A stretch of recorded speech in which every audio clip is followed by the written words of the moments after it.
কাঁকরোল দিয়ে এমন সুস্বাদু মুসুর ডাল খেয়েছো কখনো? চলো আজকে বানিয়ে দেখাই একদম ঘরোয়া স্বাদের এই রান্না। এখানে আমি 7-8টা মতো কাঁকরোল নিয়েছি।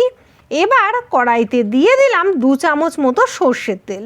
তেল গরম হলে ওর মধ্যে দিয়ে দিচ্ছি একদম পাতলা পাতলা করে কেটে রাখা কাঁকরোল। এবার দিলাম 1/2 চামচ মতো লবণ, 1/2 চামচ হলুদ। এবার একটু নাড়াচাড়া করে ঢাকনা চাপা দিয়ে দিলাম। প্রায় 5 মিনিট পর ঢাকনা খুলে একটু নেড়ে আবার একটু নাড়াচাড়া করে একটি পাত্রে নামিয়ে রাখলাম।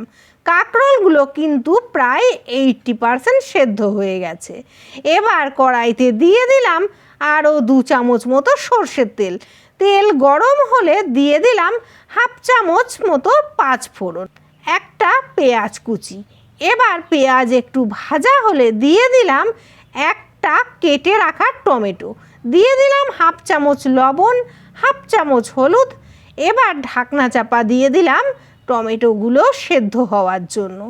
এবার ঢাকনা খুলে দিয়ে দিলাম 7-8টা মতো চেরা কাঁচা লঙ্কা। এবার দিয়ে দিলাম আগে থেকে ধুয়ে জল ঝরিয়ে রাখা মুসুর ডাল। এবার সব কিছু খুব ভালো করে নেড়ে চেড়ে দিয়ে দিলাম পরিমাণ মতো জল।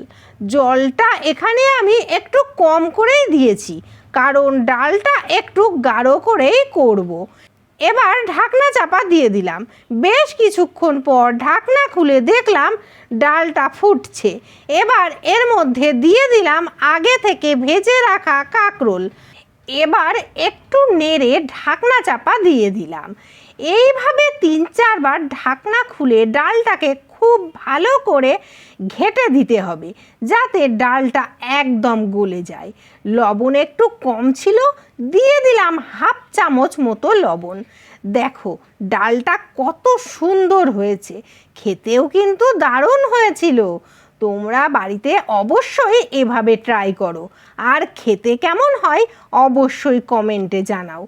তোমাদের একটা কমেন্ট আমার নতুন নতুন রান্না করার অনুপ্রেরণা যোগায়। ভিডিওটি ভালো লাগলে লাইক, শেয়ার আর কমেন্ট করতে ভুলো না। মৌসুমি সিম্পল কিচেন।